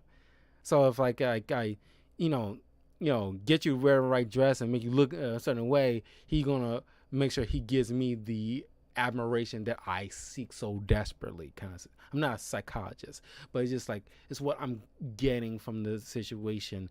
Rewatching this, and of course you see Peter at below looking up as he's taking pictures for the Bugle during his parade, and Macy Gray. Talking about a throwback, Macy Gray. Like, I'm not a Macy Gray fan at all. She's apparently she is a great singer, but it's just like I don't know any Macy Gray songs. I've seen her and stuff, but it's just like, it took me a long while before I realized she's even like a singer. This is the first time I've even seen her in anything, to be honest with you. This is the first time I've ever seen Macy Gray in anything. It's a Spider-Man movie. Funny enough. But of course, in comes Green Goblin, throwing pumpkin bombs, laughing maniacally, wonderful, chewing the scene again, Power Rangers outfit and all. And it's like, and Spider-Man, running down the street, doing his Superman thing, unbutton his shirt, and it's like he's running the opposite direction from everybody else, and they don't notice he's wearing like a Spider-Man costume, like just ripping right in front of them as they running towards the opposite direction. It's weird, but he changed clothes, and proceeds to fight, Green Goblin. And then it was like a weird moment, and I always thought it was so freaking weird, even back then as a kid, as some little boy, and there's some weird extras in these Sam Raimi movies here and there, as the one woman who's like, like, look, it's Spider-Man, and it's like, it's like, so weird, it seems like a strangely weirdly, obviously he's happy to see him, but she's like, it's like she belongs in a different movie than this. The way she's like, pointing and smiling. It's like, like a commercial, like it's a commercial or something. But, and then it's like, in case I don't bring it up, in Spider-Man 2, is like this thin black woman. It's like, her and a group of bystanders nearly get hit by like a car until Spider-Man stopped and he swing by and she's like, "Go, Spidey, go!" It's like, tone it down a bit. Damn. It's like, there's a weird energy. It's like your energy is not matching the situation. You're happy, yes, but you're just like, you put in a 100 on 10. And then once again, another extra in Spider-Man 2, when it's like, Doc Ock is like trying to rob a bank, and he's, climbing up the building and is crashing through, and some weird blonde lady sitting there, running to the camera screen. Ah! This is like, what is with these extras? It's funny bad. It's like, I don't know what it is. It's like, why? Just why? It's like, like I said, I was smiling throughout this whole entire movie, because it's like everything is just so funny and campy, and it's just like just the right kind of camp. And it just puts smiles on my face, and it's just like, it just brings me back to my childhood. It's just great. It's just like, it's just a right combination of cheesiness that, some people have to work hard at to make it work. And like Sam Raimi, God bless him, I hope when he's directing Doctor Strange's Multiverse of Madness, he gets to put in his Sam Raimi-ness into this movie. If uh, James Gunn can like insert himself fully into the Suicide Squad movie, Sam Raimi should be allowed to be his Sam Raimi-ness in Doctor Strange. But and weird extras and all, because like God bless Sam Raimi. I swear he's a great director. I love him. Uh, but uh, uh, what another weird extra is when this little kid. I always thought it was so freaking weird. Even back in the day, it's like this little kid just this float was crashing down, and this woman who's like not 2-3 feet away from her kid, and like it's like being blocked up by police officers or like just a barricade or something like that, and her son's literally right there, and he just standing there looking like as the thing falling down. It's like just, and he's blinking weirdly, like he got sand in his eye, like. And it's like, and like Peter's like, "Come on, move, kid," and he got to come in and save the kid. I was like, God, this is one dumbass kid. And it's like, it might as well just let Darwin, Darwin evolution take his course on this one, because he's like, if he's not smart enough to move out the fucking way as something's about to collapse on top of him, then that's just evolution taking its course. That's just the what you call it. It's just like a Darwin effect.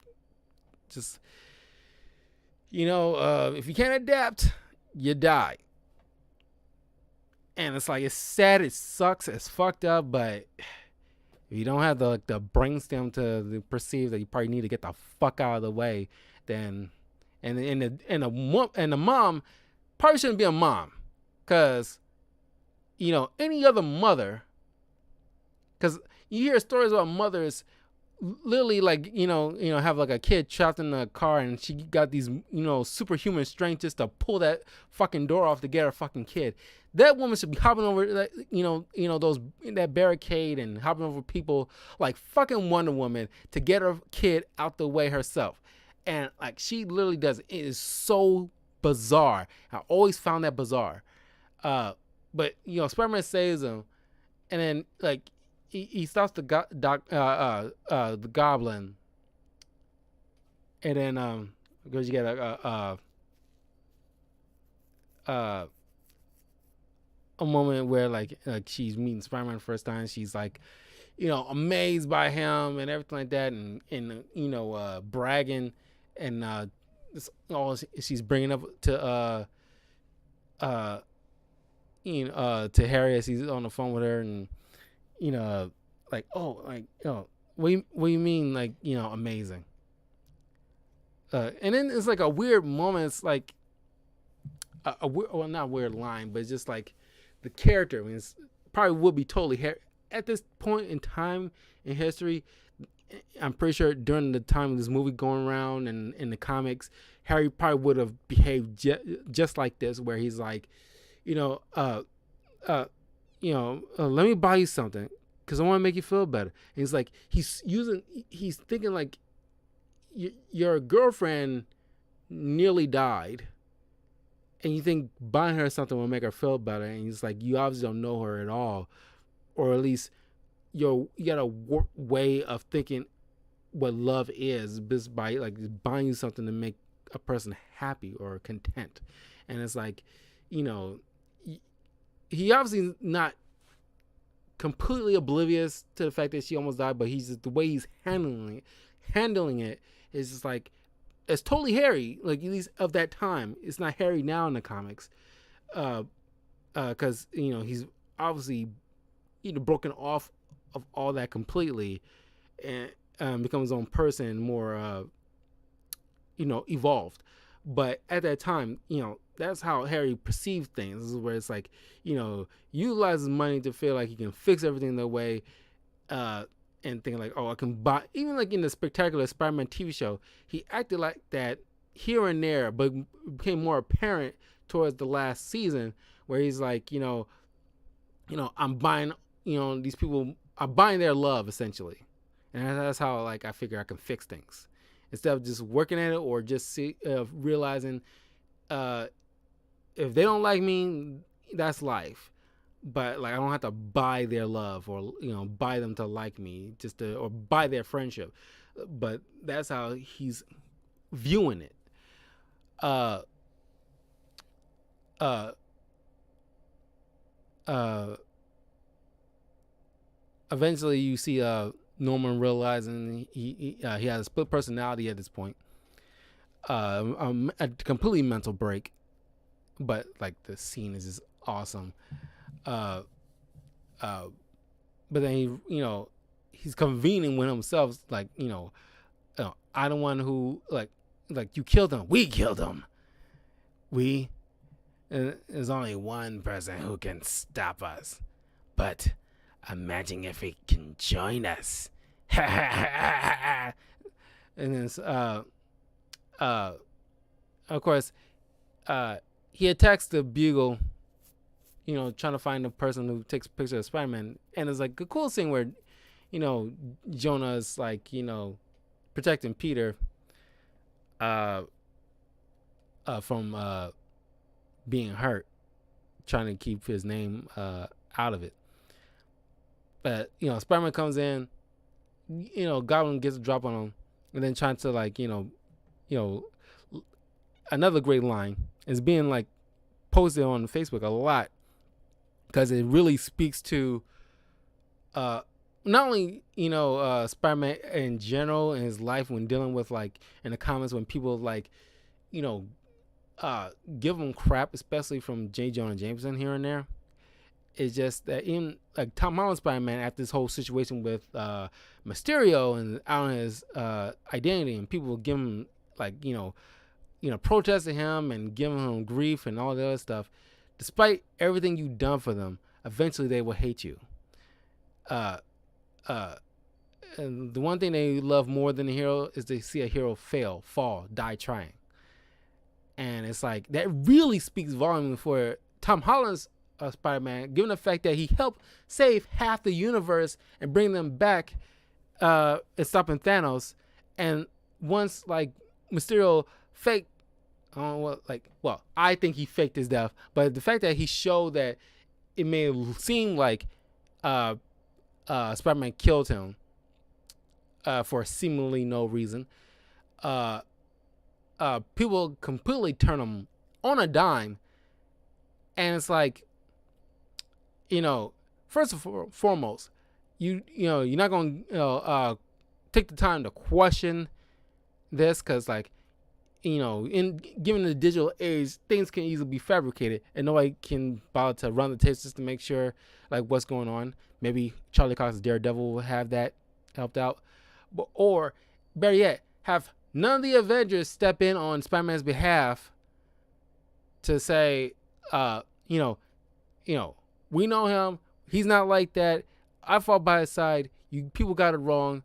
Or better yet, since at least he doesn't know, but Nick Fury and the other, at least Nick Fury, then again, Captain Marvel and Nick Fury don't. Well, there's maybe aside from a few Shield agents, they're the only ones that know Skrulls exist. But even so, any one of them can be watching this news because like I'm pretty sure there's gonna be like a worldwide kind of broadcast and news announcements all across the globe. Somebody should be able to figure out, hey, Spider-Man's in trouble. Let's get a Skrull in to mimic Peter Parker while Peter Parker is being Spider-Man, so they can be two places at once. So nobody can like they can easily re-establish his secret identity. At least there, I gave you 3 easy steps. I'm pretty sure other people, said that same thing, but I gave you like at least 3 easy ways out of this. But anyway, he's trying to deal with Spider-Man saying like join forces with me. I'll give you some time to think about it. And of course, he's not going to consider it, obviously. And then sometime later, I'm pretty sure they completely skipped over Halloween, but it's already in Thanksgiving. And but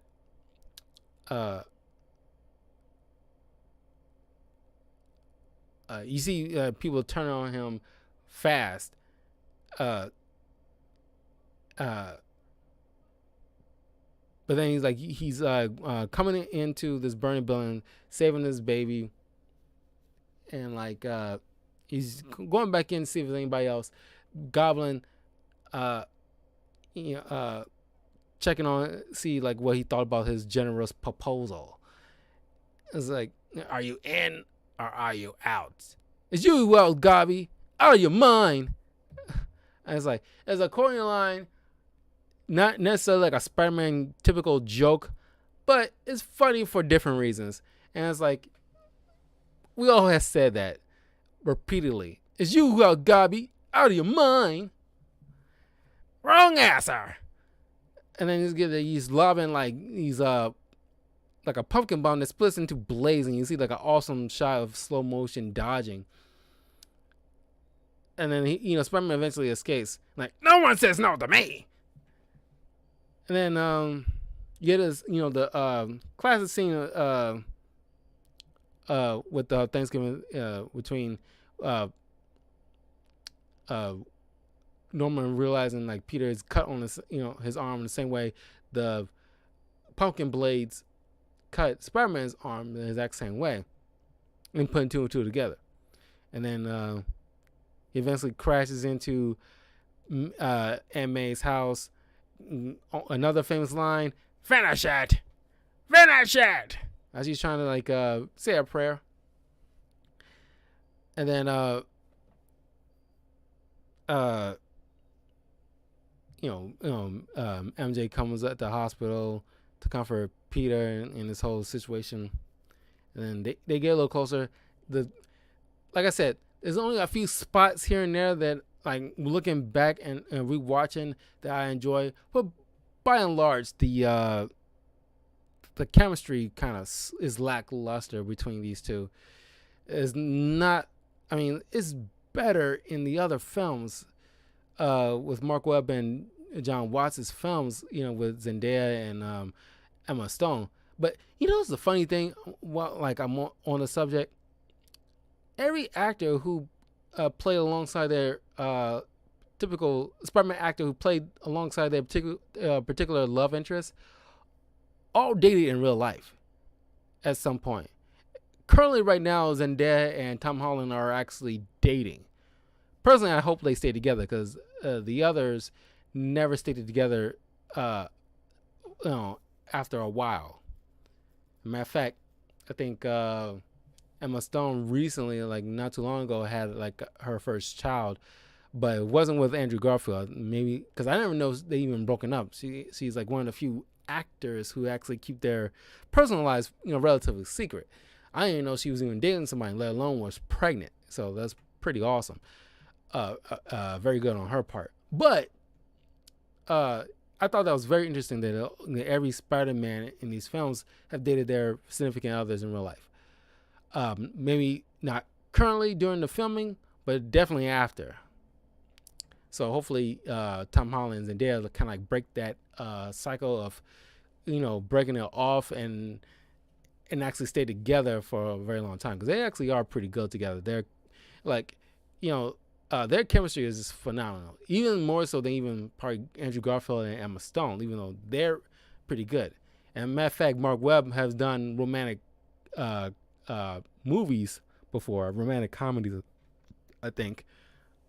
So the fact that when the relationship between Gwen Stacy and Peter Parker is actually pretty solid. It's probably one of those few rare moments where I actually dig the whole romantic relationship stuff, because usually that still kind of bores me to tears. I'm not a romantic comedy kind of guy, or romance movies in general,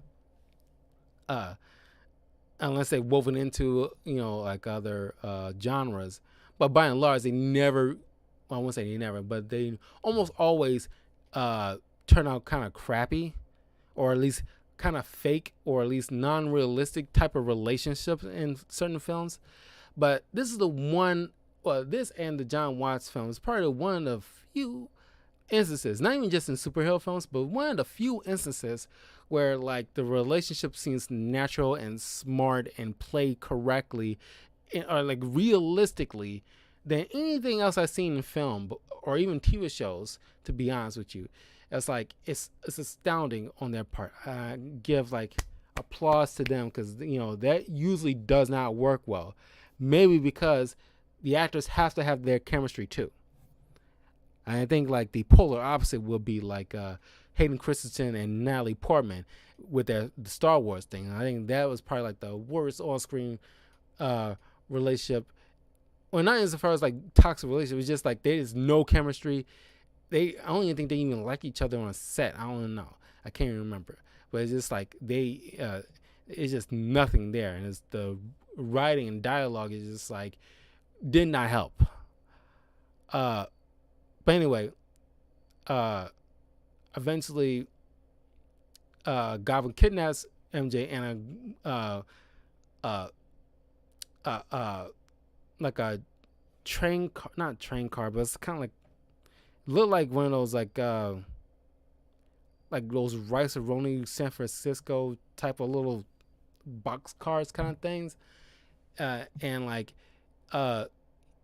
he got like the cord on that was hooked on top of that car on one end of the bridge. It's kind of like, and then he got like, MJ on his by the throat on his other hand, and is on top of the bridge in New York, and it's like kind of like kind of reminiscent to the Gwen Stacy death scene in the comics, kind of almost recreating that, and it's like he's putting out the whole the superhero's typical difficult choice as far as like saving the woman you love or saving a group of strangers, kids no less. And it's like he drops them both at the same time, forcing them to choose between one or the other. And to this day is always I always thought it was like the most badass awesome moment. The fact that he managed to get both at the same time, and like he kills Mary Jane and just nabs that cable cord and then webs himself at the bottom of the bridge while like a barge is on their way to like help with Spider-Man so he can lower them safely down. But the goblins, flying by, smacking him, trying to make him lose his grip. And he can't fight back because he doesn't have any free hands to do anything until that barge comes up so he can let them all drop safely to there. And then, of course, keep in mind, this movie came out in 2002. A year prior, there was a whole terrorist attack in New York, 9/11. Even in, like, if you recall, like the trailers to this movie, where it's like you have like the reflection off of Spider-Man's eye in one of the trailers, where you see like the Twin Towers on the horizon as he's like looking off into the city. They kind of eventually cut that entire thing out in the wake, or at least after the aftermath of 9/11. So of course this is like a kind of like a rah-rah moment for like New Yorkers, because it's kind of like of course we quote this a lot as well, when it's like as Goblin tried to like skewer him on his glider, he gets bombarded by this a bunch of trash by these New Yorker bystanders, and it's like, yeah, you mess with Spider-Man, you mess with New York, you mess with one of us, you mess with all of us. And it's like at the time I thought like that's kind of cool, like New Yorkers get that. He had that moment of like camaraderie and just like because after all that situation with the terrorist attack, it's like it's like it's weird. On a side note, I wouldn't say it's weird, but it's kind of like it's funny how like after like when people are more so together after a huge event that kind of rocks not only a city but like maybe a country or even the globe itself, where everybody are like comes together in moments like that, more so than anything else, until it dies down. That's the most together that humanity will usually are ever be. And I always thought that was like kind of funny slash weird that like, that's the only time we got to be like we ever are in sync with each other. It's like it's the same thing with after George Floyd. That was like probably the most together the world has ever been under that whole his murder by those cops. And after the 9/11 situation, that's the most like the world has ever came together after that situation. And once things died down, it's like back to the regular scheduled programming with like, not like at each other's throats, but it's more so like, or back to your separate corners kind of situation. So you get like, these New Yorkers, lobbing crap at the Goblin. And it's like, it's awesome movie also because the fact that Peter, for a while thinking like, okay, like I'm alone. Well, I forgot to mention about like, May Parker's little speeches. Like, it's like, there's a hero in all of us. Well, I think that's in Spider-Man 2. But it's this moment where he realizes what the Goblin is wrong because like, what he did matters and it's paying back in dividends with people, ordinary bystanders, going out their way to just like jump in, maybe not physically, but like, in wherever which they can, just to and you hear them like, come on, you gonna pick on Spider-Man trying to save a bunch of kids? It's like, it was like a cool moment, because like in current Spider-Man right now, I really want that to happen again. This whole Kindred situation. If you're reading the current Spider-Man comics right now, he's dealing with this Kindred character. I'm not gonna spoil anything, but it's like doing this whole ordeal, trying to like having Spider-Man trying to confess a sin or something like that. Still doesn't, nobody still doesn't know what this supposed confession he's trying to get out of Spider-Man. But he's, trying to turn like every villain, like every kind of Sinister Six member who's ever been a Sinister Six, all coming down on him. The Sinister, called the Sinister War, but that just wrapped up earlier this week. So right now we're trying to, I really hope we can finish up this whole Kindred thing. But I kind of want that kind of situation where like Kindred trying to like, thing like Spider-Man, he doesn't help, despite him apologizing or he's supposedly trying or whatever like that. He hurts a lot more people, and he doesn't see that kind of thing. I want a moment like that where like all Spider-Man's friends and like the community surrounds or at least try to back up Spider-Man and say like, Spider-Man saved my aunt from a mugger last week.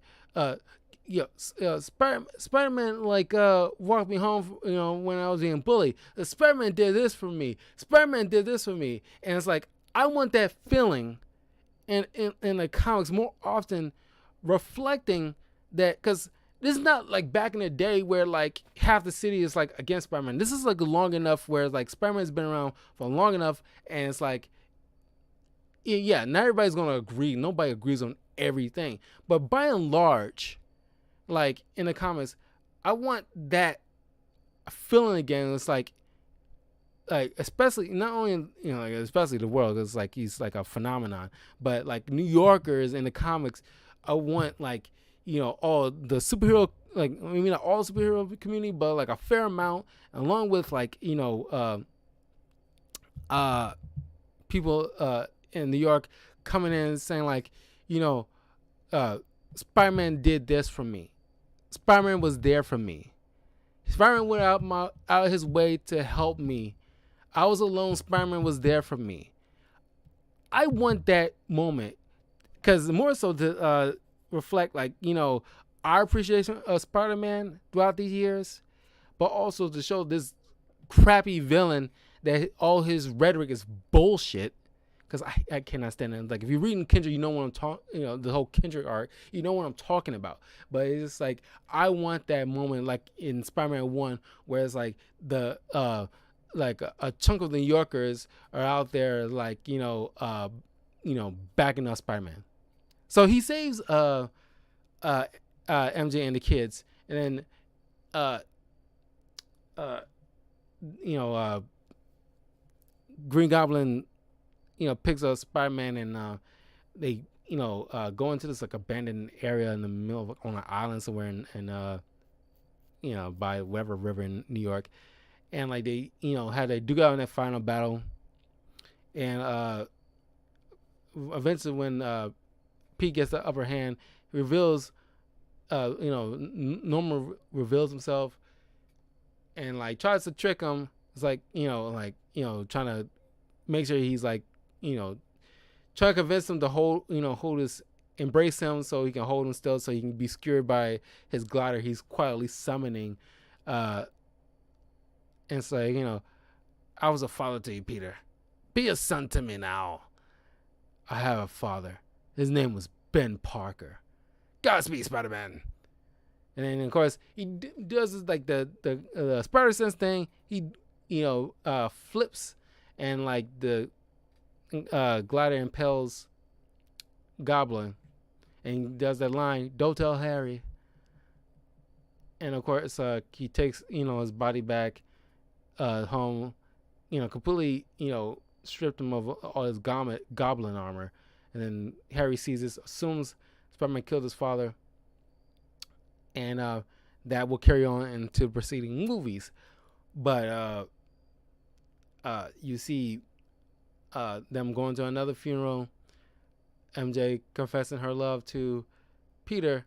He pushes her away, and a lot of people obviously it's bad kind of like romance writing, because he's this is why it's like a lot of people agree this is like a great Peter Parker. He's taken it to heart with the whole great power responsibility thing, because given the fact that the danger he as Spider-Man is putting her in, and you see this a little bit with Andrew Garfield, it's just like, I don't want to like, my life as Spider-Man will put you in danger, because and that will be reflected in the third film more so. But it's like it'll be more responsible for me to keep you at a distance, so that way when I do my thing, there's no leverage. They won't use you as leverage to get at me. And it's like, I'm pretty sure a lot of people understand that. It was just, I guess, badly worded or portrayed. But by and large, this is like a really good movie. It still holds up. And it's like, there's, at the time the third one came out, it was bad. But just like with Batman and Robin and Batman Forever, as time went on, we grew more appreciative, because it was a lot more sucky films, even beyond those, that by comparison, it looked like, great expectations by comparison. We appreciate the campiness a lot more now than we used to back then. But it's just that it's just like, we evolved, we grew up, we know better than we did back then. At least some of us do. But by and large, this movie is phenomenal. It still holds up. Obviously, the second one is a whole lot better, but this was the first one to kind of set the tone, or at least blaze the trail for everything preceding it when it comes to superhero movies up to this point. And I would like, that's what I said, I hope that we get like Tobey Maguire and Andrew Garfield in this third one, because they set a precedent. Especially Tobey Maguire, he set the tone for what we have, and it's like he deserved like his accolades. I mean, I'm pretty sure he was blackballed. I don't know if he was blackballed per se in Hollywood, but a lot of people had issues with Tobey Maguire because he's like, some people found him like difficult to work with, and so he, did a couple of projects here and there. I liked him in The Great Gatsby, with Leo DiCaprio, but for a lot of people, he will always be Spider-Man. He played that role great, at least in my opinion, and in a lot of people's opinion. He played that role great. I wouldn't say perfectly. He played that role great. I think both him and Andrew played that role great. But I think Tom Holland played it perfectly. I think Tom Holland was perfect as Spider-Man and Peter Parker. But while the other two were just like a tier or two below that perfectness, because there's a little hiccups here and there on, for different reasons on both of their parts. But by and large, as a whole, they were, they great actors. They played that role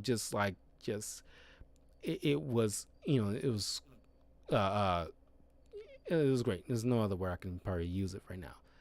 But that was like the first Spider-Man movie. Next week we'll be talking about Spider-Man 2.